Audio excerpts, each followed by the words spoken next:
Okay, അപ്പം നമ്മളിന്ന് നോക്കാൻ പോകുന്ന പോർഷൻസ് എന്ന് പറയുന്നത് റേറ്റ് അനാലിസിസിലെ തന്നെ എസ്റ്റിമേഷൻ എന്നുള്ള പോർഷനിലെ വാലുവേഷൻ എന്നുള്ള ടോപ്പിക്കാണ് നമ്മൾ നോക്കാൻ പോകുന്നത് കേട്ടോ. വാലുവേഷൻ എന്നുള്ള ടോപ്പിക്കാണ്.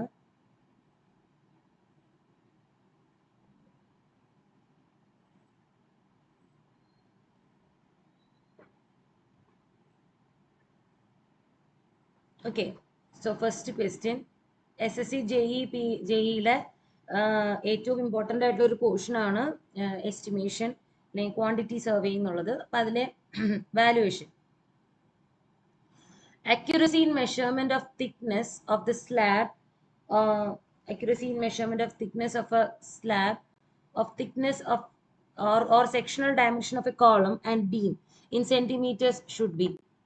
The accuracy in measurement. ഈ accuracy in measurement എന്നുള്ള ടൈപ്പ് ഓഫ് ക്വസ്റ്റ്യൻസ് മിക്ക എക്സാമിനും എന്തായാലും ഏതെങ്കിലും ഒരു ക്വസ്റ്റ്യൻ ആയിട്ട് ഉണ്ടാവും. ഓക്കെ, അത് ബീമിന്റെ ആവാം, ഏരിയ ആവാം, വോളിയം ആകാം. അങ്ങനെ അക്യുറസി ഓഫ് മെഷർമെന്റ് എപ്പോഴും ചോദിക്കുന്ന ഒരു ടൈപ്പ് ഓഫ് ക്വസ്റ്റ്യൻ ആണ്.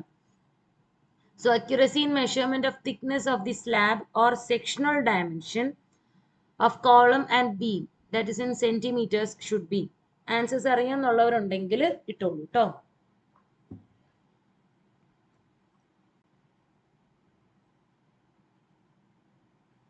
ആൻസേഴ്സ് അറിയാമെന്നുള്ളവരാണെങ്കിൽ ഇട്ടോളൂ. ജസ്റ്റ് ഗസ് വർക്ക് ഒക്കെ ആവാട്ടോ. നിങ്ങൾക്ക് ഈ പ്ലാറ്റ്ഫോമിലാണ് നിങ്ങൾക്ക് ഗസ് വർക്ക് ഒക്കെ ചെയ്യാൻ പറ്റൂ. നമ്മൾ തെറ്റിക്കഴിഞ്ഞാലാണ് പിന്നെ പഠിക്കാൻ പറ്റുള്ളൂല്ലോ. Okay, accuracy in measurement for thickness of the slab or sectional dimension of a column and beam in centimeters it is 0.5. 0.5 ആണ്. Calculate the annual depreciation. Valuation and rate analysis എന്നുള്ള ടോപ്പിക്കിൽ നിങ്ങൾക്ക് എക്സ്പെക്ട് ചെയ്യാവുന്ന ഒരു കാര്യം ഈ ഡെപ്രിസിയേഷൻ വെച്ചിട്ടുള്ള problems ആണ്. തീർച്ചയായിട്ടും ഒരു പ്രോബ്ലം ഉണ്ടാവും. Okay, so calculate the annual depreciation of A machine having initial cost of rupees 10,000. The scrap value is rupees 1,000 and useful life of 30 years. അപ്പോൾ നമുക്ക് തന്നിരിക്കുന്ന ഡേറ്റാസ് എന്ന് പറയുന്നത് annual cost, annual depreciation of A machine എന്ന് initial cost തന്നിട്ടുണ്ട് 10,000 ആണെന്ന്. അതുപോലെ അതിന്റെ സ്ക്രാപ്പ് വാല്യൂ നമുക്ക് തന്നിട്ടുണ്ട്. ഡെപ്രിസിയേഷൻ എന്ന് പറഞ്ഞാൽ ബേസിക്കലി എന്താ? It is the initial cost minus the scrap value അല്ലേ? ഈ പ്രോബ്ലം ഞാൻ നിങ്ങൾക്ക് വർക്ക്ഔട്ട് ചെയ്ത് കാണിച്ചു തരാം. That is annual depreciation is equal to annual depreciation is equal to, ഇത് വളരെ സിമ്പിൾ ആയിട്ടുള്ള ഒരു പ്രോബ്ലം ആണ്. Initial cost minus scrap value by useful life.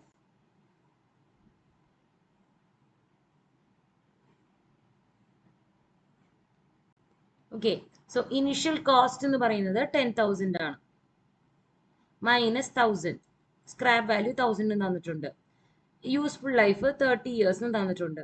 So divide by 30, so 9,000 divided by 30, so you will be getting 300. 300 answer കിട്ടി. Okay, so answer 300 ആണ്. So the annual depreciation value ഇത് 300 ആണ്. Okay, calculate the annual percentage depreciation of a machine using the constant percentage method if the purchasing cost is rupees 12,000 and the scrap value is 3,000. The life of the machine is 8 years. അപ്പം ഈ ക്വസ്റ്റ്യനിൽ നമുക്ക് annual percentage depreciation ആണ് കണ്ടുപിടിക്കേണ്ടത്. അതും cost percentage മെത്തേഡിലാണ്. Cost percentage മെത്തേഡിൽ അതിൻ്റെ പേര് കോൺസ്റ്റന്റ് പെർസെൻറ്റേജ് മെത്തേഡാണ്. Constant percentage മെത്തേഡിലാണ്.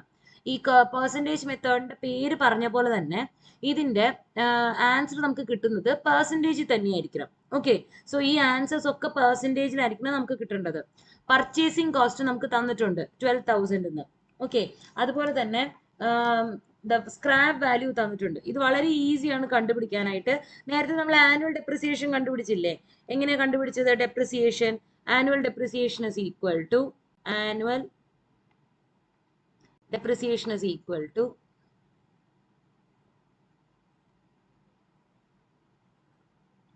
annual depreciation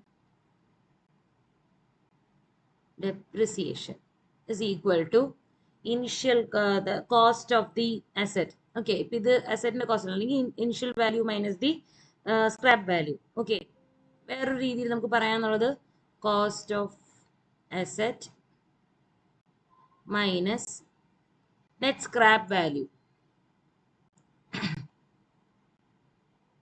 Net scrap value divided by useful life. ഇത് നമ്മൾ കുറച്ചു മുമ്പ് എഴുതിയ അതേ സാധനം തന്നെയാണ് കേട്ടോ. Useful life in years. Okay. So cost of the ഇത് തന്നിട്ടുണ്ട്. Purchasing cost എത്രയാണ്? 12,000.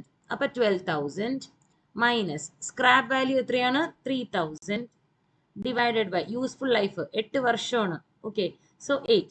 So നമുക്ക് ആൻസർ കിട്ടുന്നത് 9,000 divided by 8.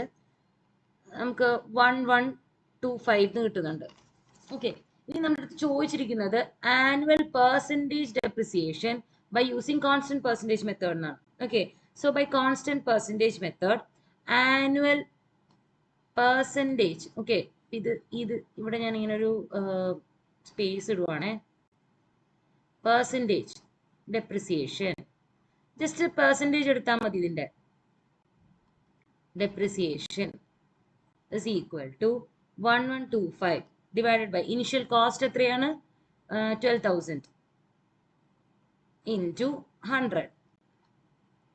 Okay, so you'll be getting answer 9.37% എന്ന് കിട്ടും.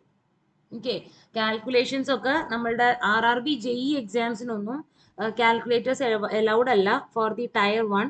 tier 2 വന്നിട്ട് allowed ആണ്. Okay, tier 2 വന്നിട്ട് ഇപ്പം ഡിസ്കഷൻസ് പോകുന്നേ ഉള്ളൂ. സോ tier 2 ഒന്നുമില്ലെങ്കിൽ സബ്ജക്റ്റീവ് ആയിരിക്കും, മിക്കവാറും ഒബ്ജക്റ്റീവ് ആവാനാണ് സാധ്യത.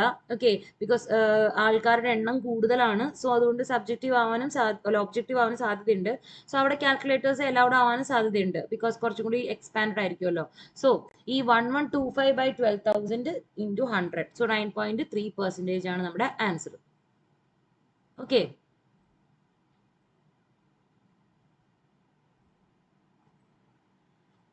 accuracy in measurement of the area. Accuracy in measurement of area. Accuracy in measurement of area should be 1 square centimeters. ഇത് സെന്റിമീറ്റേഴ്സിലാണ് കേട്ടോ. യൂണിറ്റ് പ്രത്യേകം ശ്രദ്ധിക്കണം, മീറ്റേഴ്സിലാണോ അതോ സെന്റിമീറ്ററിലാണോ mmലാണോ എന്നുള്ളത്. ഓക്കെ, അതിനനുസരിച്ച് നമ്മുടെ കാര്യങ്ങൾ മാറും കേട്ടോ. Accuracy in measurement of the area should be in should be 1 square centimeters, 10 square centimeters, 100 square centimeters, 1 square meters. Okay, so the accuracy of area should be in, answer അറിയാന്നുള്ളവരുണ്ടെങ്കിൽ ഇട്ടോളൂ കേട്ടോ. 1 square centimeters, 10 square centimeters, 100 square centimeters, 1 square centimeters, 1 square meters.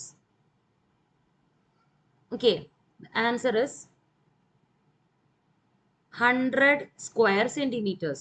100 square centimeters അല്ലെങ്കിൽ 0.1 നമ്മുടെ എവിടെയാണ് meters വരും. Okay, so 100 square centimeters ആണ് answer. നോക്കിയേക്കാം. Which of the following is the purpose of valuation? അടുത്തത് വാലുവേഷന്റെ ഉദ്ദേശം എന്താണ്?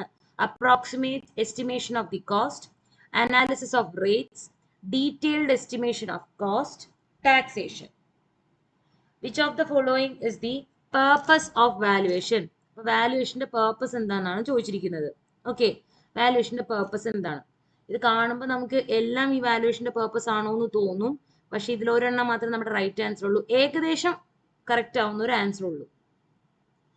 Approximate estimation of the cost, analysis of rates, detailed estimation of cost, taxation. Answer അറിയാന്നുള്ളവരുണ്ടെങ്കിൽ ഇട്ടോളൂ കേട്ടോ. ജസ്റ്റ് ഒരു ട്രയലൊക്കെ ആവാം.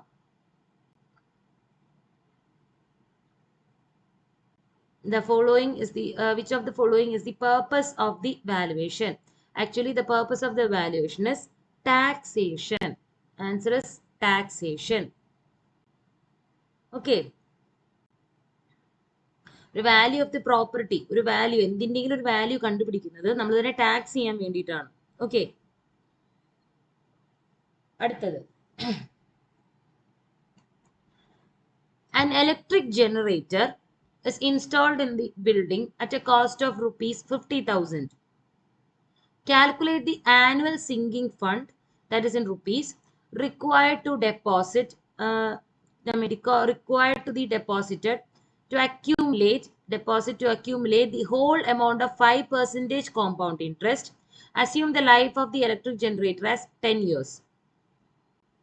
ഓക്കെ, അപ്പം ഇതാണ് നമ്മുടെ സിങ്കിങ് ഫണ്ട് മെത്തേഡ് യൂസ് ചെയ്തിട്ട് ചെയ്യാനുള്ളതാണ്. കാൽക്കുലേറ്റ് ആനുവൽ സിങ്കിങ് ഫണ്ട് ആണ് കാൽക്കുലേറ്റ് ചെയ്യേണ്ടത്. അപ്പം ഇതെങ്ങനെ കാൽക്കുലേറ്റ് ചെയ്യാന്നുള്ളത്, ആക്ച്വലി സിങ്കിങ് ഫണ്ടിന്റെ ഒരു ഫോർമുല എന്ന് പറയുന്നത്, to calculate the sinking fund, the sinking net sinking fund into the rate of interest divided by 1 plus r raised to n minus 1 എന്നാണ്. അപ്പൊ ഇതിൽ വന്നിട്ട് നമ്മുടെ കോമ്പൗണ്ട് ഇൻട്രസ്റ്റ് ആയിട്ടാണ് പോയേക്കണെന്ന് പറഞ്ഞിട്ടുണ്ട്. സോ വി ക്യാൻ നമ്മുടെ സിങ്കിങ് ഫണ്ട് കോഎഫിഷ്യന്റ് കണ്ടുപിടിക്കാനുള്ള ഒന്നും തന്നിട്ടില്ല. സോ അതുകൊണ്ട് നമുക്ക് ഈ ഫോർമുല നമുക്ക് ഇങ്ങനെ റെപ്രസെന്റ് ചെയ്യാവുന്നതാണ്. Sinking fund is equal to the rate of ഇൻട്രസ്റ്റിനെ ഞാൻ ആർ എന്ന് റെപ്രസെന്റ് ചെയ്യുവാണ്. R into the cost of electric generator is installed in the building at a cost of rupees 50,000. Appa cost of generator installation divided by 1 plus r the whole raised to n minus 1. R എന്ന് പറയുന്നത് rate of interest തന്നിട്ടുണ്ട് 5% എന്ന്. Cost of the ജനറേറ്ററും നമുക്ക് തന്നിട്ടുണ്ട്. ഇതിൽ ഒരേ ഒരു കുരുക്ക് വരാൻ പോകുന്നത്, നമുക്ക് കാൽക്കുലേറ്റ് ചെയ്യാനായിട്ട് കുറച്ച് ബുദ്ധിമുട്ടുള്ളതാണ് ഈ ഒരു സെക്ഷൻ എന്ന് പറയുന്നത്. Okay, that is cost of the generator is equal to 50,000 and R is equal to percentage ആണ്. സോ നമ്മൾ അതിനെ കൺവേർട്ട് ചെയ്ത് ഡെസിമൽ ഫോമിൽ റെപ്രസെന്റ് ചെയ്യണം. That is 0.05 divided by 1 plus 0.05 the whole raised to 10 minus 1. Okay, so ഇതിൽ നമുക്ക് ഈ portions ഒക്കെ കാൽക്കുലേറ്റ് ചെയ്യാൻ അറിയാൻ പറ്റും. ഈ 1 plus 0.05 raised to 10 ആയിരിക്കും നമുക്ക് ആ ഒരു കൺഫ്യൂഷൻ ഉണ്ടാക്കാൻ പോകുന്നത്, എങ്ങനെ അത് കാൽക്കുലേറ്റ് ചെയ്യും എന്നുള്ളത്. അപ്പം ഇത് കാൽക്കുലേറ്റ് ചെയ്യാനായിട്ട് രണ്ട് മെത്തേഡാണ് മെയിൻ ആയിട്ട് യൂസ് ചെയ്യാറുള്ളത്. ഒന്ന് ബൈനോമിയൽ സീരീസ് യൂസ് ചെയ്ത് കാൽക്കുലേറ്റ് ചെയ്യാം. പിന്നെ വേറെ ഒന്നെന്ന് പറയുന്നത്, ഇതിനെ വന്നിട്ട് നമുക്ക് വേറൊരു കുറുക്ക് വഴി കൂടെ ചെയ്യാൻ പറ്റുന്നത്, ദാറ്റ് ഇസ് 1.05നെ ഞാൻ വന്നിട്ട് ആ പോയിന്റ് എടുത്ത് മാറ്റുവാണ് തൽക്കാലത്തേക്ക്. ഓക്കെ, അപ്പൊ ഞാൻ അതിനെ അറ്റ്ലീസ്റ്റ്, അതായത് 1.05 അല്ലേ, അതിനെ എനിക്ക് വന്നിട്ട് 105/100 എന്ന് റെപ്രസെന്റ് ചെയ്യാം അല്ലേ. സോ ഈ 105നെ 105 the whole raised to 10 ഇങ്ങനെയാണ് കിടക്കുന്നത്. ഇതിനെ നമുക്ക് സ്ക്വയേഴ്സ് ചെയ്തുകൊണ്ട് പോവാം. Okay, that is 105 the whole square. അങ്ങനെ 5 times ഹോൾ സ്ക്വയർ ചെയ്ത് കഴിഞ്ഞു കഴിഞ്ഞാൽ നമ്മളുടെ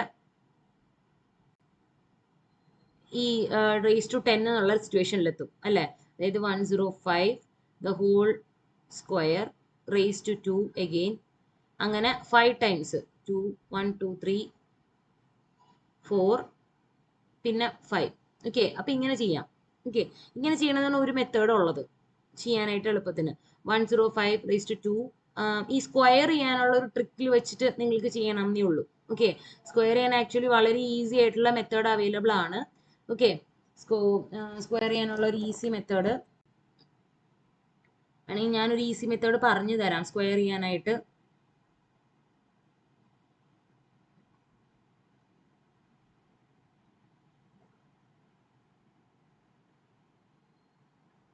ഓക്കെ,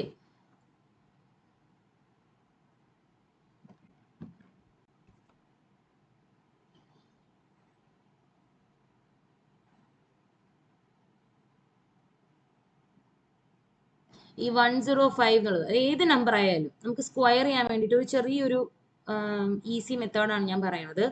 ഓക്കെ,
അപ്പോൾ ഇത് നമുക്ക് ഇങ്ങനെ രണ്ടായിട്ട് പാർട്ടീഷൻ ചെയ്യാം കേട്ടോ. അതിനകത്തിൽ 5ന്റെ സ്ക്വയർ 25 എന്ന് റെപ്രസെന്റ് ചെയ്യാം, 10ന്റെ സ്ക്വയർ 100 എന്ന് റെപ്രസെന്റ് ചെയ്യാം. ഓക്കെ, സോ അതിനുശേഷം 10 ഇൻറ്റു 5, 10 ഇൻറ്റു 5 എന്ന് പറയുന്നത് 50 ആണ്. 50യുടെ ഡബിൾ എടുക്കണം, ദാറ്റ് ഈസ് 100. ഓക്കെ, ഇത് ഈസി ആയിട്ട് ചെയ്യാവുന്നതേ ഉള്ളൂ. നിങ്ങൾ 2-3 പ്രാവശ്യം ചെയ്ത് നോക്കിക്കഴിഞ്ഞാൽ നിങ്ങൾക്ക് ഈസി ആയിട്ട് ഈ ആൻസർ കിട്ടും കേട്ടോ. ഇവിടെ 0 എഴുതണം. ഓക്കെ, ഒരു നമ്പർ ഇവിടെ എഴുതാൻ പാടുള്ളൂ, ബാക്കി 2 നമ്പേഴ്സും ഇവിടെ എഴുതണം. ഓക്കെ, ഇനി ഇത് നിങ്ങൾ ആഡ് ചെയ്യണം. 5 2 0 1 1 11025. ഓക്കെ, സോ 105ന്റെ സ്ക്വയർ എന്ന് പറയുന്നത് 11025. ഓക്കെ, അപ്പൊ ഇങ്ങനെ നിങ്ങൾക്ക് എല്ലാ നമ്പേഴ്സും ഇതുപോലെ ചെയ്യാവുന്നതാണ്. ഇത് ഞാൻ ചെയ്യാനുള്ള ഒരു ചെറിയൊരു ട്രിക്ക് പറഞ്ഞു തന്നേ ഉള്ളൂ. ഓക്കെ, ഇത് ബേസിക് ആയിട്ട് നമുക്ക് യൂസ് ചെയ്യാൻ പറ്റുന്ന ഒരു ചെറിയൊരു പരിപാടിയാണ് കേട്ടോ.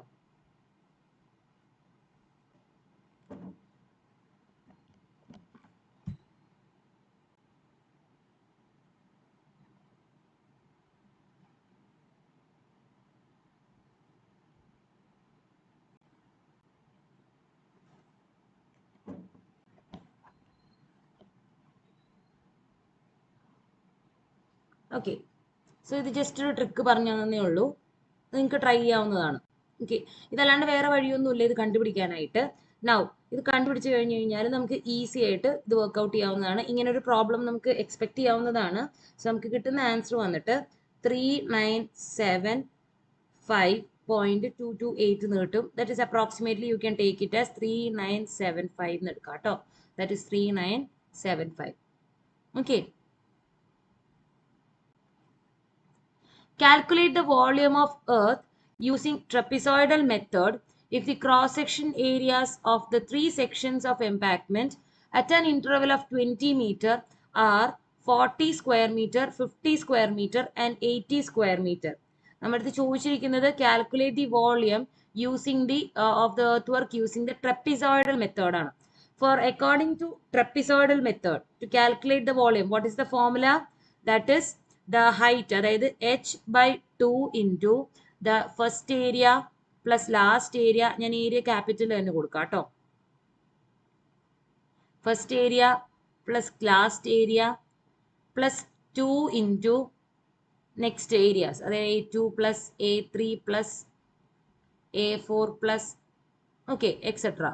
സോ ഇങ്ങനെയാണ് നമ്മളുടെ ട്രപ്പിസോഡൽ മെത്തേഡിന്റെ ഫോർമുല വരുന്നത് അല്ലേ. സോ ട്രപ്പിസോഡൽ മെത്തേഡിന്റെ ഫോർമുല ഇതാണ്. സോ ഇതിൽ h തന്നിട്ടുണ്ട്, ദാറ്റ് ഇസ് 20 മീറ്ററും തന്നിട്ടുണ്ട്. That is 20 divided by 2 into the 40 m square, 50 m square, അതുപോലെ 80 m സ്ക്വയറും തന്നിട്ടുണ്ട്. സോ ഫസ്റ്റ് വൺ വന്നിട്ട് 40 ആണ്, ലാസ്റ്റ് വൺ വന്നിട്ട് 80 ആണ്, plus 2 into 50. Okay, so you will be getting answer as 2200 metre cube എന്ന് കിട്ടും ആൻസർ. 2200 മീറ്റർ ക്യൂബ് കിട്ടിയോ? അപ്പോൾ volume of the earth work, ഈ വോളിയം ഓഫ് എർത്ത് വർക്കിന്റെ ഈ ക്വസ്റ്റ്യൻ വന്നിട്ട് ചില ബുക്കിലെ നമുക്ക് സർവേയിലും ചോദിക്കാം, പക്ഷെ കൂടുതലും എസ്റ്റിമേഷന്റെ ഒരു സെക്ഷൻ ആയിട്ടാണ് കേട്ടോ ഇത് വരുന്നത്. Okay, now next question.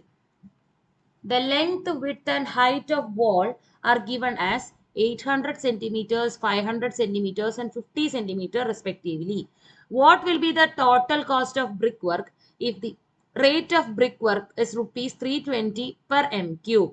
Okay, so നമുക്ക് തന്നിരിക്കുന്ന ഡേറ്റാസ് എന്ന് പറയുന്നത് നമ്മുടെ ലെങ്ത് വന്നിട്ട് 800 സെന്റിമീറ്റേഴ്സ് എന്നാണ് തന്നിരിക്കുന്നത്.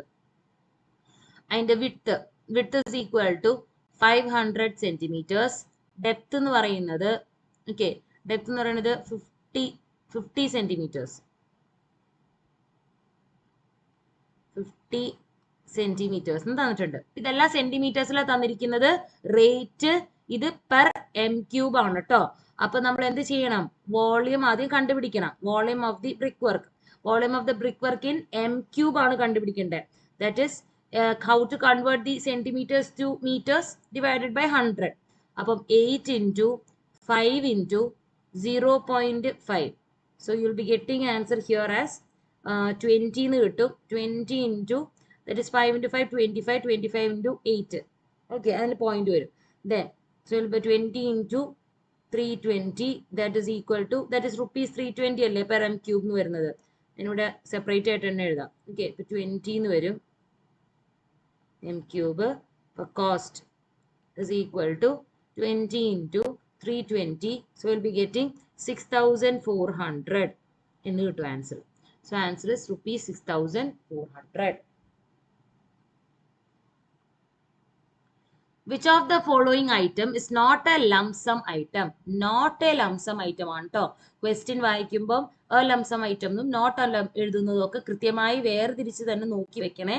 മിക്കപ്പോഴും എല്ലാവർക്കും തെറ്റുന്ന കാര്യമാണ്. പെട്ടെന്ന് കാണുമ്പോഴത്തേക്ക് അങ്ങോട്ട് നോട്ട് ചെയ്ത് വെക്കും. Okay, so architectural features, contingencies and unforeseen items, electrical installation. So lump sum item ആയിട്ട് ഇൻക്ലൂഡ് ചെയ്യാത്തത് ഏതാണെന്നാണ് question. Okay, so lump sum item ആയിട്ട് ഇൻക്ലൂഡ് ചെയ്യാത്തത് ഏതാണ്? ആൻസർ അറിയാന്നുള്ളവരൊന്ന് ഇട്ടേ. ലംപ് സം ഐറ്റം ആയിട്ട് ഇൻക്ലൂഡ് ചെയ്യാത്തത് പ്ലാസ്റ്ററിംഗ് ആണ്. പ്ലാസ്റ്ററിംഗ് ഓഫ് ദി വാൾ ആണ് കേട്ടോ. So plastering of the wall. Which of the following method is used for estimation of depreciation of the building? Depreciation കണ്ടുപിടിക്കാൻ ഉപയോഗിക്കുന്ന മെത്തേഡ് ഏതാണെന്നാണ് ചോദിച്ചിരിക്കുന്നത്. വളരെ ഇമ്പോർട്ടൻ്റ് ആണ്. ഡെപ്രിസിയേഷൻസിന്റെ ഓരോ മെത്തേഡ്സും ഒന്ന് നോക്കി വെക്കുക. ബിക്കോസ് ഇത് സോർട്ട് ഔട്ട് ചെയ്യാനായിട്ട് ഓഡ് വൺ ഔട്ട് പോലെ എടുക്കാനായിട്ടൊക്കെ ക്വസ്റ്റ്യൻസ് വരാറുള്ളതാണ്. Which of the following? Constant percentage method, direct comparison method. ഏത് മെത്തേഡ് ആണെന്നാണ് ചോദിച്ചിരിക്കുന്നത്, ഏത് മെത്തേഡ് അല്ലാത്തതെന്നല്ല കേട്ടോ. Direct comparison method, logistic curve method, rental method. ഇതിൽ method used for estimation of depreciation. നമ്മളിപ്പോൾ ഡെപ്രിസിയേഷൻ ഈ ഒരു മെത്തേഡിൽ കാൽക്കുലേറ്റ് ചെയ്തിരുന്നു. എന്താണ് ആൻസർ? ഡി, റെന്റൽ മെത്തേഡ് അല്ലെ. റെന്റൽ മെത്തേഡ് അല്ല കേട്ടോ. ഈ ഇപ്പൊ പറഞ്ഞ ക്വസ്റ്റ്യൻ ആൻസർ ആണോ പറഞ്ഞതെന്ന് എനിക്കറിയില്ല. നേരത്തെ പറഞ്ഞ ക്വസ്റ്റ്യൻ ആൻസർ ആണോ പറഞ്ഞത്? നേരത്തെ പറഞ്ഞ ക്വസ്റ്റ്യൻ ആൻസർ കറക്റ്റ് കേട്ടോ. പ്ലാസ്റ്ററിംഗ് ഓഫ് വാൾ തന്നെയാണ് കേട്ടോ. ഓക്കെ, നൗ ഇപ്പൊ പറഞ്ഞ ക്വസ്റ്റ്യൻ ആൻസർ അറിയാമെങ്കിൽ ഒന്നിട്ടോളൂ. That is which of the following method is used for estimation of depreciation of the building? Depreciation of the ബിൽഡിങ്ങിന് ഈ മെത്തേഡാണ് യൂസ് ചെയ്യുന്നത്. നമ്മളിപ്പോൾ കുറച്ച് നേരം മുമ്പ് അതിനെ ബേസ് ചെയ്തിട്ട് ആൻസർ നമ്മൾ കാൽക്കുലേറ്റ് ചെയ്തിരുന്നു. Okay, that is constant percentage method. Constant percentage method ആണ് കേട്ടോ. Now accuracy in measurement of volume in cubic meter should be. Accuracy in measurement of volume in cubic meter. പ്രത്യേകം ശ്രദ്ധിക്കണം. നിങ്ങളെ പറ്റിക്കാൻ വേണ്ടി തന്നെ ക്യൂബിക് മീറ്ററിനും ക്യൂബിക് സെന്റിമീറ്ററിനും എം ക്യൂബിനും ഒക്കെ ചോദിക്കും കേട്ടോ. അപ്പം കൺവേർഷൻസ് കറക്റ്റ് ആയിട്ട് നോക്കി വെച്ച് പറയണം കേട്ടോ answers.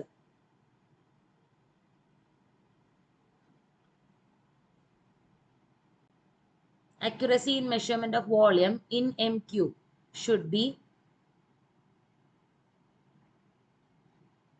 in volume it is 0.01. 0.01 ആണ് കേട്ടോ. Now ഈ ക്വസ്റ്റ്യനിൽ തന്നെ which of the following method for that is constant percentage method എന്ന് പറഞ്ഞല്ലോ. ഇത് കൂടാണ്ട് കുറച്ച് മെത്തേഡുകളും കൂടിയുണ്ട്. That is method for calculating depreciation. വേണമെങ്കിൽ നോട്ട് ചെയ്ത് വെച്ചോളൂ, നാളെ എക്സാമിന് വരുമ്പോൾ ഡൗട്ടായിട്ട് നിൽക്കണ്ട. Okay, methods used for calculating depreciation. Calculating depreciation. ഇങ്ങനെയുള്ള ക്വസ്റ്റ്യൻസ് ഇടയ്ക്കും തലയ്ക്കുമായിട്ടൊക്കെ ചോദിക്കുന്നതാണ് കേട്ടോ. ഒന്നാമത്തെ type straight line method. Straight line method. രണ്ടാമത്തത് sinking fund method.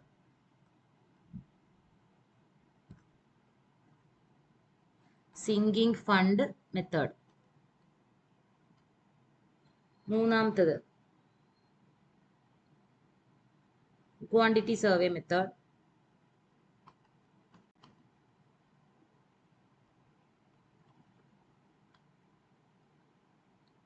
Quantity survey method. നാലാമത്തത് കോൺസ്റ്റന്റ് പെർസെൻറ്റേജ് മെത്തേഡ്. കോസ്റ്റ് മാറി മാറി പറയും ഇടയ്ക്കിടയ്ക്ക്. Okay, so that is constant. ഇപ്പൊ നമ്മൾ പറഞ്ഞ ആൻസർ കോൺസ്റ്റന്റ് പെർസെൻറ്റേജ് മെത്തേഡ്. ഇതിന് മറ്റൊരു പേരും കൂടിയുണ്ട്.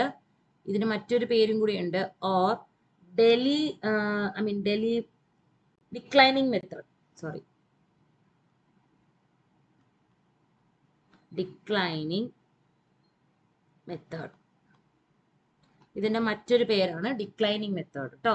ഇതും കൂടി ഒന്ന് ഇതിന്റെ ഒപ്പം നോട്ട് ചെയ്ത് വെച്ചോളൂ, നാളത്തേക്ക് യൂസ് ആവും. Okay,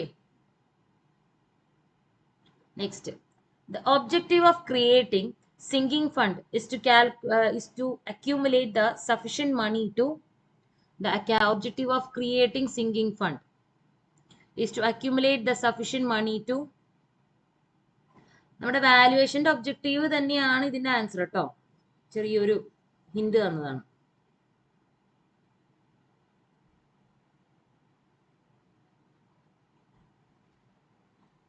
The objective of creating sinking fund is to accumulate the sufficient money to dash meet the cost of construction and replacement after its useful life, pay taxes, recover the cost of construction, save money for future. Save money for future. Objective of creating sinking fund is to accumulate the sufficient money to pay taxes. വാല്യുവേഷന്റെ ഉദ്ദേശം എന്താ? Taxation വേണ്ടിയിട്ടാണ്. Sinking fund method പേ ടാക്സസിന് വേണ്ടിയിട്ട് തന്നെയാണ് കേട്ടോ. Which of the following is true in case of a freeholder? In case of a freeholder, a freeholder is the absolute owner of the property. A freeholder requires to pay periodic payment regularly to hold the possession of the property. A freeholder is the absolute again same repeat ആയിട്ട് വന്നിട്ടുണ്ട്, absolute owner of the property എന്ന് തന്നെ. Okay, the absolute ownership is the possession against payment and terminates as soon as lease period is over. Answer വന്നിട്ട് ഇതിന്റെ answer ഞാൻ പറഞ്ഞേക്കാം. A free holder is the absolute owner of the property എന്ന് തന്നെയാണ്. ഇതിൽ വന്നിട്ട് സെയിം ആയിട്ട് രണ്ട് ഓപ്ഷൻ വന്നിട്ടുണ്ട്. ഇങ്ങനെ ഓപ്ഷൻസ് വന്നു കഴിഞ്ഞാൽ ഏതൊരു ക്വസ്റ്റ്യൻ ക്യാൻസൽ ആവും, അല്ലെങ്കിൽ ഓപ്ഷൻ എയും സി യുട്ടവർക്കോ മാർക്ക് കൊടുക്കും. Okay, next. What will be the rough cost estimate for a first class building having a plinth area 100 m square if the rate per m square is rupees 300 and necessary additions of 20% are to be made for public health work. Okay, health work, public health workന് വേണ്ടി necessary additions കൊടുക്കും. ഇത് വളരെ easy ആയിട്ടുള്ള ഒരു question അല്ലേ? That is നമ്മളുടെ plinth area തന്നിട്ടുണ്ട്. Plinth area is equal to 100 m square എന്ന് തന്നിട്ടുണ്ട്. Rate per m square rupees 600 ആണ്. 600. Okay, so necessary addition for 20% പറഞ്ഞിട്ടുണ്ട്. ആദ്യം നമുക്ക് കോസ്റ്റ് കണ്ടുപിടിക്കാം. Cost is equal to 100 into 600, that is equal to 60,000. ഈ 60,000നെ 20% പബ്ലിക് വർക്കിന് കൊടുക്കണം, പബ്ലിക് ഹെൽത്തിന് സബ്മിറ്റ് ചെയ്യണം. Okay,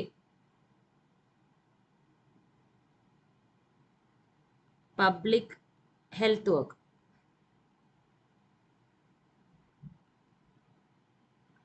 60,000ന്റെ 20%, that is 12,000. അപ്പൊ ടോട്ടൽ കോസ്റ്റ് ഈ 12,000 കൂടി കൂട്ടണം. 60,000 plus 12,000. ഓക്കെ, ആൻസർ വന്നിട്ട് 72,000 എന്ന് കിട്ടും കേട്ടോ. 72,000. ഓക്കെ, 72,000 ആണ് answer.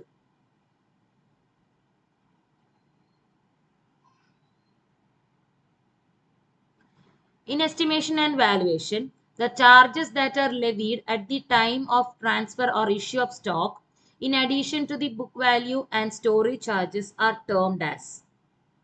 In estimation, in estimation and valuation, the charges that are levied at the time of transfer or issue of the stock, in addition to the book value and storage charges, are termed as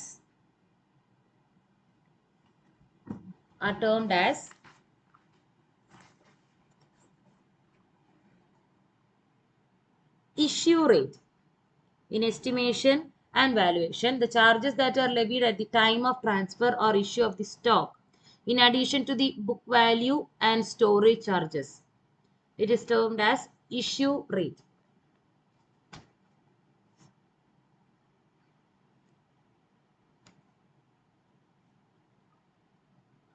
Then issue rate ആണ് answer.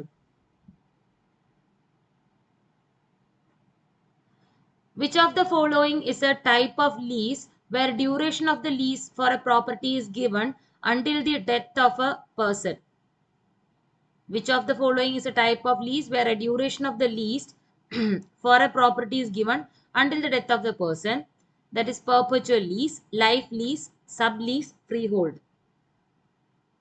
Which of the following is a type of lease where the duration of the lease for a property is given until the death of a person? ഒരു ആൾ മരിക്കണ വരെയും കൊടുക്കുന്ന type of lease ഏതാണെന്നാണ് question. Yes, very good. Life lease ആണ് കേട്ടോ answer.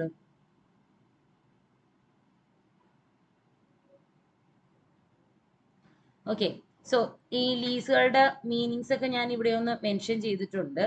Okay, that is building lease എന്ന് പറഞ്ഞാൽ in this type of lease, building lease എന്ന് പറഞ്ഞു കഴിഞ്ഞാൽ the type of lease, the owner of a freehold open plot of a land lets out his land to the lease on an agreed amount to be paid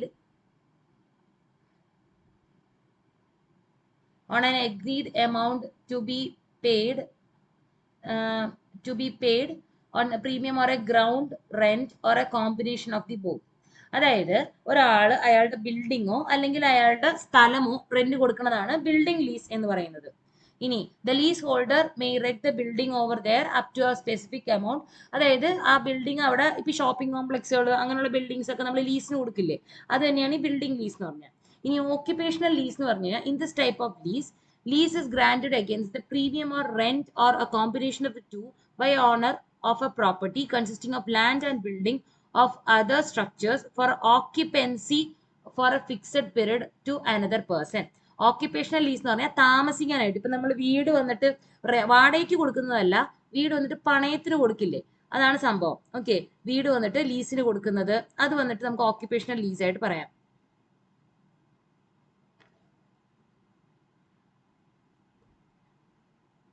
oh, പെട്ടെന്നത് delete ആയിപ്പോയി. Okay, യാ, അത് delete ആയിപ്പോയി.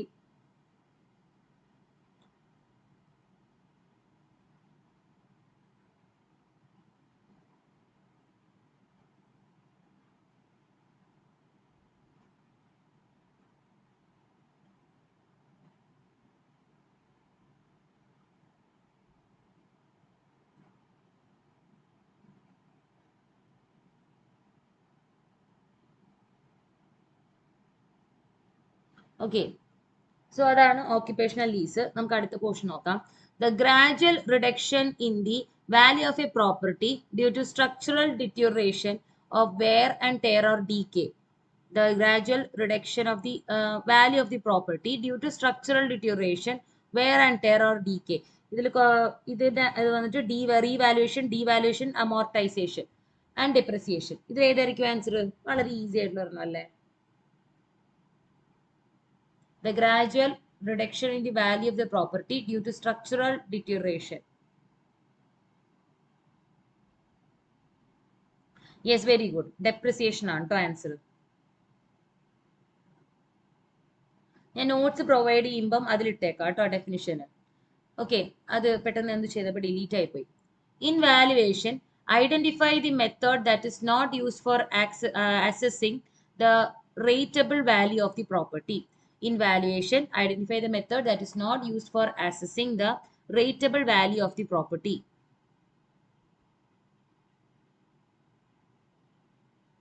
Profit based method, amortization method, rental method, capital value method.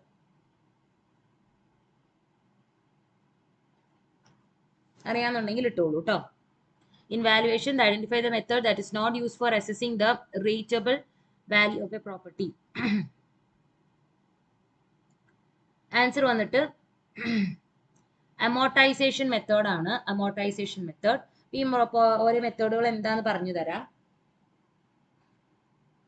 The value of a property may be prepared by different methods like rental method of evaluation. Rental method എന്ന് പറഞ്ഞാൽ it is suitable for a property with the new building. Property of a new building ന് rental method ആണ് use ചെയ്യുന്നത്. Okay.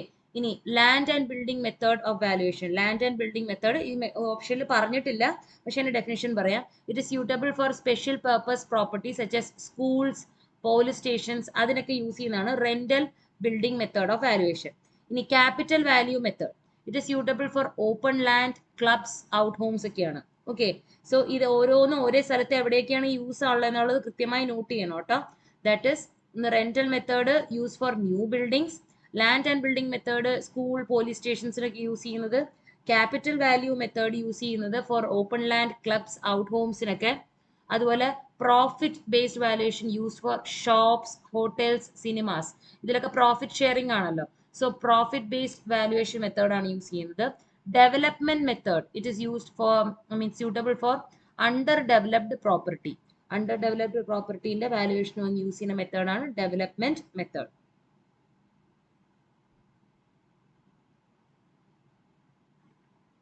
Okay. The scrap value may be about dash percentage of the total cost of construction. അറിയായിരിക്കുമല്ലോ. The scrap value of a building may be about dash percentage of the total cost of construction. The scrap value may be 7, 10, 5, 1. The scrap value of a building may be about dash percentage of total cost of construction. Yeah, very good. 10% on top. Yes, 10%.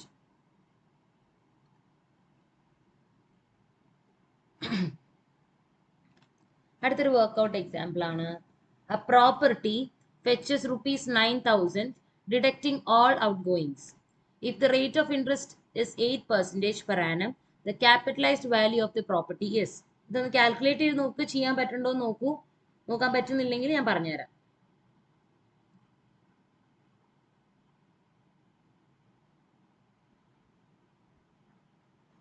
Capitalized value of a property ആണ് കണ്ടുപിടിക്കേണ്ടത്.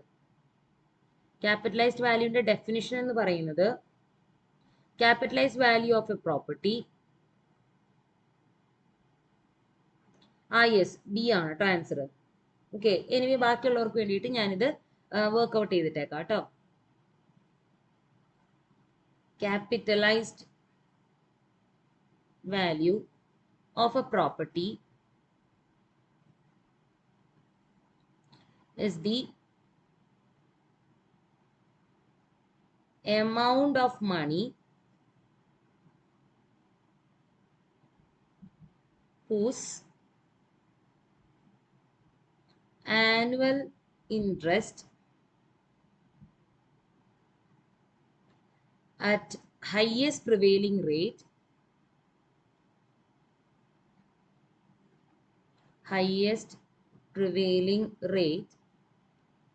of interest will be equal to the net income from the property.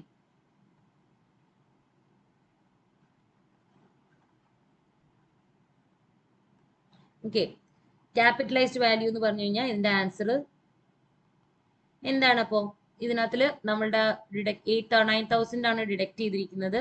അപ്പോൾ capitalized capital cost. Okay, capitalized value is equal to 9,000 into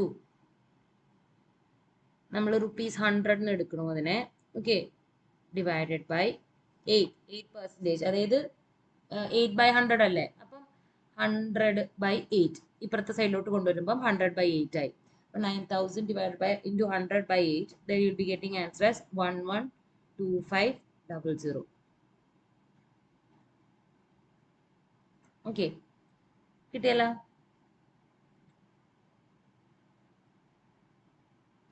Physical depreciation is due to Suppression, inadequacy, obsolescence, wear and tear from operation. Physical depreciation is due to suppression, inadequacy, obsolescence, wear and tear from the operation. എന്തായിരിക്കും physical ഡിപ്രിസിയേഷന്റെ കാരണം? Physical depreciation എന്ന് പറഞ്ഞാൽ എന്തെങ്കിലും physical damage കൊണ്ട് അതിന്റെ value ഇടിഞ്ഞു പോകുന്നത്.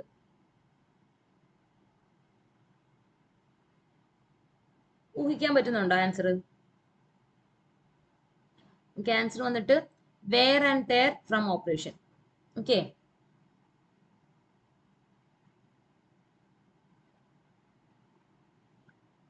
A procedure of actual costing and valuating an item of work on the basis of labors and materials required. Prime cost, day work, professional sum, lump sum amount. Answer അറിയാമെങ്കിൽ ഇട്ടോളൂ കേട്ടോ. Procedure of actual costing and valuating item of work on the basis of labors and materials required. Prime cost, day work, professional sum, lump sum amount.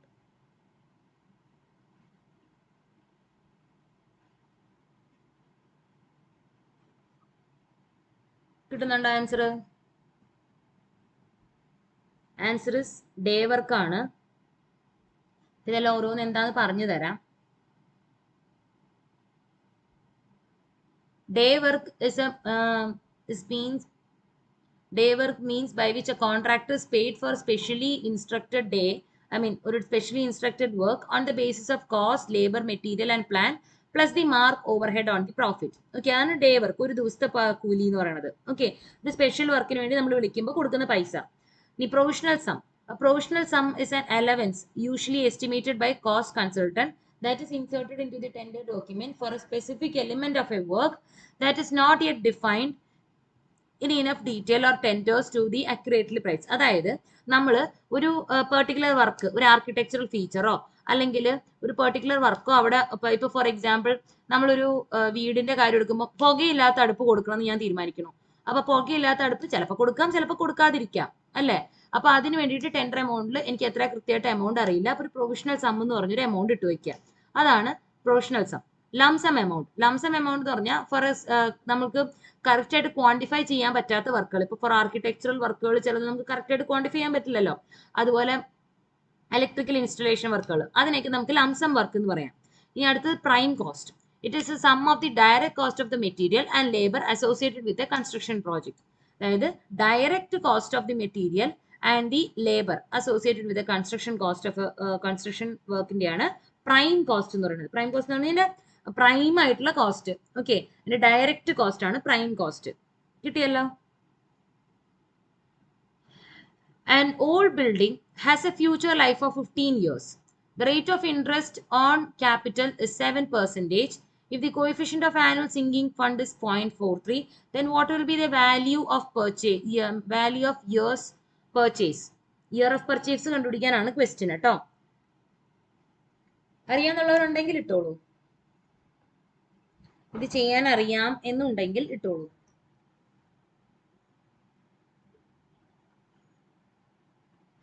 ചെറിയൊരു definition തരാം ഇതിന്റെ. Sinking fund മെത്തേഡിന്റെ sinking fund method എന്ന് പറഞ്ഞാൽ ഇതില് it is a technique for depreciating an asset while generating enough money to replace it to the end of its useful life. അതായത് നമ്മളൊരു സാധനം വാങ്ങിക്കുമ്പോൾ തന്നെ ഈ സാധനത്തിന് നശിഞ്ഞു പോയി കഴിഞ്ഞാൽ നമുക്കത് റീപ്ലേസ് ചെയ്യാൻ വേണ്ടിയിട്ടുള്ള വാല്യൂ ഓഫ് മണി നമ്മൾ സേവ് ചെയ്ത് മാറ്റി വയ്ക്കുക. അപ്പൊ അതാണ് ഈ സിങ്കിങ് ഫണ്ട് മെത്തേഡിന്റെ കോൺസെപ്റ്റ് എന്ന് പറഞ്ഞാൽ. അതിന് കണ്ടുപിടിക്കുന്ന എമൗണ്ട് ആണ് സിങ്കിങ് ഫണ്ട് കോഎഫിഷ്യന്റ് യൂസ് ചെയ്യും for useful life years. Okay, അതിന്റെ ഫോർമുല എന്ന് പറയുന്നത് S is equal to I divided by 1 plus I ഇതാണ് സിങ്കിങ് ഫണ്ടിന്റെ കോഎഫിഷ്യന്റ് ഓഫ് ഇൻട്രസ്റ്റ് ആണ് കേട്ടോ, raise to n-1. Okay, so അതുപോലെ തന്നെ ഇയർ ഓഫ് പർച്ചേസിന്റെ ഇടയ്ക്കിടയ്ക്ക് ഈ ഡെഫിനിഷൻ ആയിട്ട് തന്നെ ചോദിക്കാറുണ്ട്. It is defined as the capital sum required to be invested in order to receive an annuity of ₹1 at a certain rate of interest. YP is equal to 1 by I plus S. അതൊരു ഫോർമുലയാണ് കേട്ടോ for finding the year of purchase. Okay, വേറൊരു ഫോർമുലയും കൂടി ഉണ്ടല്ലോ, കഴിഞ്ഞ ക്ലാസ്സിൽ ഞാൻ എടുത്തതാണ്. നിങ്ങൾ പഴയ വീഡിയോ ഉണ്ടെങ്കിൽ ഒന്ന് എടുത്ത് നോക്കുക കേട്ടോ. കഴിഞ്ഞ ക്ലാസ്സിന്റെ വീഡിയോയിൽ ഞാൻ എടുത്ത് പറഞ്ഞതാണത്. ഓക്കെ, സോ YP എന്ന് പറയുന്നത് ഇപ്പൊ ഈ കേസിൽ നമുക്കെല്ലാം തന്നിട്ടുണ്ട്. That is YP is equal to, that the year of purchase is equal to 1 by I plus S. ഇതിൽ ഐ എന്ന് പറയുന്നത് 7% എന്ന് തന്നിട്ടുണ്ട്. 7% തന്നിട്ടുണ്ട്. അതുപോലെ തന്നെ ഇനി പുറത്തായിട്ട് എഴുതാം. ഓക്കെ, 7%. എസ് എന്ന് പറയുന്നത് 0.43 തന്നിട്ടുണ്ട്. എളുപ്പമായില്ലേ ഇപ്പോൾ? 1 ഡിവൈഡഡ് ബൈ 7% ഞാൻ 7/100 എടുക്കണം. അപ്പോൾ 0.07 പ്ലസ് 0.43. Okay, 0.07 plus 0.43. അപ്പോൾ 1 ഡിവൈഡഡ് ബൈ 0.5 എന്ന് വരും. That is equal to 2. 2 ആണ് അതിൻ്റെ ആൻസർ കേട്ടോ.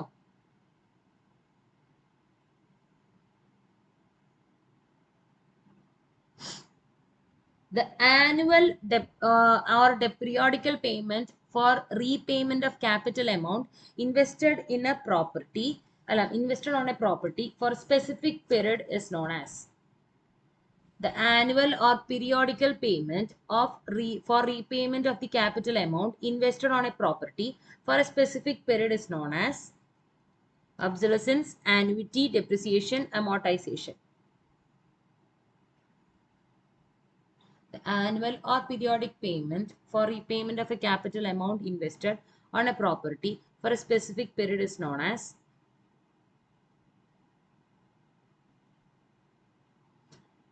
ആൻസർ അറിയാന്നുണ്ടെങ്കിൽ ഇട്ടോളൂ കേട്ടോ.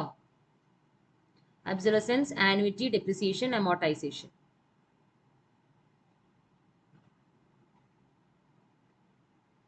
The annual or periodic payment or repayment of capital amount invested on a property for a specific period is known as annuity. Very good. Annuity ആണ് കേട്ടോ answer. ഇതിന്റെ ഓരോന്നിനും ഡെഫിനിഷൻസ് ഒന്ന് നോക്കി വെച്ചേക്കാം.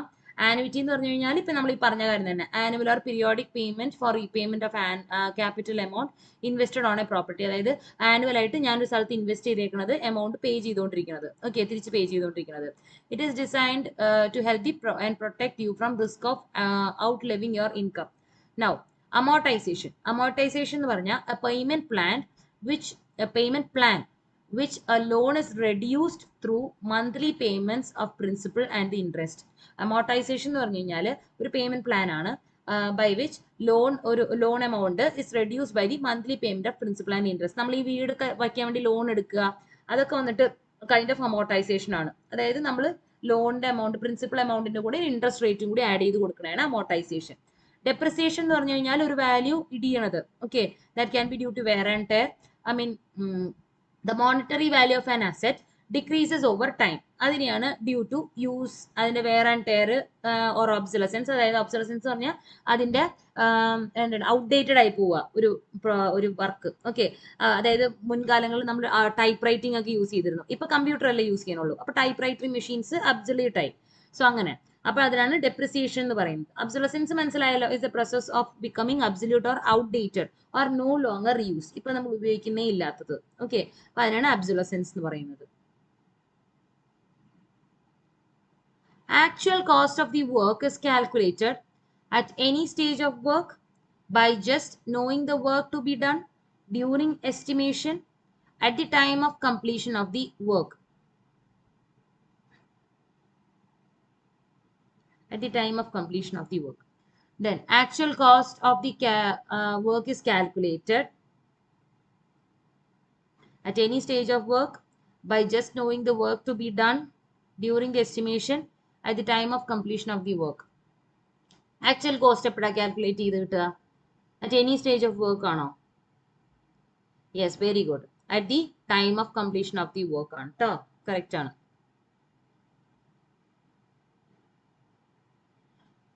When duration of the lease is 99 years, it is called long term, short term, intermediate, lease in perpetuity.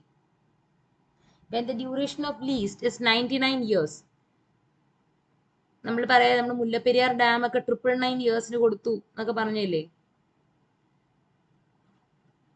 I mean 999 എന്ന് പറഞ്ഞൊരു movie തന്നെ ഉണ്ടല്ലോ അല്ലെ.